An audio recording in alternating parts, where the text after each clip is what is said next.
Assalamualaikum warahmatullahi wabarakatuh. Perkenalkan, nama saya Lilis Novitasari dari Prodi D4 Kebidanan Sarjana Terapan Universitas 11 Maret Surakarta dengan NIM R04200037. Nah, pada pertemuan kali ini saya akan memberi penyuluhan kepada masyarakat terkait tentang masalah gizi yang dihadapi oleh masa depan remaja di Indonesia.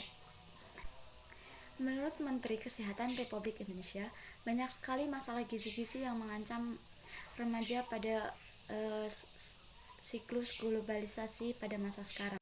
Salah satu penyakit yang mengancam remaja Indonesia yaitu anemia atau kekurangan darah maupun zat besi. Ada 12% remaja laki-laki yang terjangkit penyakit anemia. Ada 23% remaja perempuan yang terkait penyakit anemia ini. Banyak beberapa faktor yang mengakibatkan remaja bisa terkena penyakit anemia. Di Indonesia, kasus anemia terhadap perempuan lebih tinggi dibandingkan remaja laki-laki. Ada beberapa ancaman yang dapat kita dapat jika kita terkena penyakit anemia. Salah satunya konsentrasi kita menurun dan konsentrasi untuk belajar kita menjadi rendah, kebugaran kita menjadi tidak stabil lagi, menurunnya imunitas pada tubuh. Anemia ini tidak dapat disepelekan untuk kaum perempuan, karena perempuan nanti akan menjadi seorang ibu dan akan melahirkan bayi. Dan ini bisa sangat beresiko untuk wanita jika untuk kasus anemia ini tidak segera kita lakukan pengobatan, kita lakukan penyuluhan, kita lakukan sosialisasi agar mereka lebih paham tentang apa itu anemia, terus bagaimana cara pengobatannya, bagaimana cara pencegahannya. Jadi kita harus sangat memperhatikan kondisi tubuh kita itu bagaimana. Anemia juga dapat dihindari. Kita bisa dengan cara mengonsumsi vitamin, zat besi, zinc, dan suplemen tambah darah untuk menambah darah yang ada di tubuh kita. Nah, selanjutnya kita bisa melakukan olahraga, mungkin mengonsumsi sayur mayur untuk menambah kekuatan tubuh kita. Nah, selanjutnya ada masalah lagi nih yang sering dihadapi oleh remaja, yaitu remaja harus sadar bahwa dirinya itu merasa pendek. Remaja Indonesia harus menyadari bahwa diri mereka itu pendek, karena di Indonesia pada kaum remaja atau perempuan nih khususnya, tinggi badan kita itu belum ideal jika distandarkan dengan standar WHO yang sudah digariskan, yang sudah ditetapkan itu. Untuk standar tinggi perempuan itu berapa dan anak Indonesia itu hanya berapa. Jadi banyak kemungkinan di usia remaja ini banyak salah satu khususnya ya, banyak remaja wanita yang kekurangan tinggi badan. Menurut standar WHO, kita lebih pendek dari 12,5 cm dari WHO itu untuk remaja laki-laki. Nah, untuk remaja perempuan 9,8 cm. Nah, selanjutnya stunting ini juga dapat meningkatkan resiko yang kurang baik untuk kita. Ada salah satunya kognitif pada tubuh, gangguan fungsi kekebalan tubuh, dan gangguan metabolisme tubuh. Dan pada akhirnya, jika ini dibiarkan bisa menyebabkan jantung koroner, diabetes mellitus, hipertensi, maupun obesitas.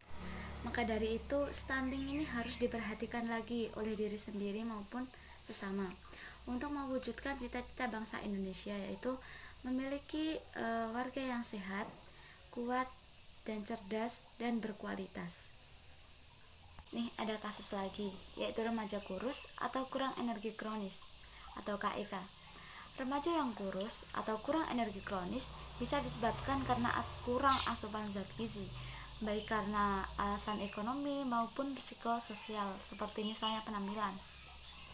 Kondisi remaja KEK meningkatkan risiko berbagai penyakit infeksi dan gangguan hormonal yang berdampak buruk di kesehatan.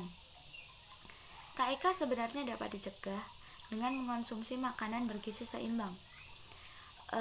Ada nih kasus lagi yang lebih mengancam ke wanita dan sering menjadi masalah besar untuk wanita seperti nggak pede atau dan sebagainya. Nah itu yaitu kasusnya ada kegemukan atau obesitas. Pola makan remaja yang tergambar dari data Global School Health Survey tahun 2015 antara lain remaja yang tidak selalu sarapan berjumlah 65,2%.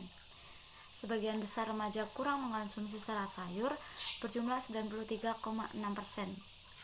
Di Indonesia padahal sayur banyak, tapi remaja Indonesia tuh kayak sulit untuk mengonsumsi sayur-sayur, kayak menjadi susah makanan yang sering dihindari, kayak nggak terlalu orang suka dengan sayur.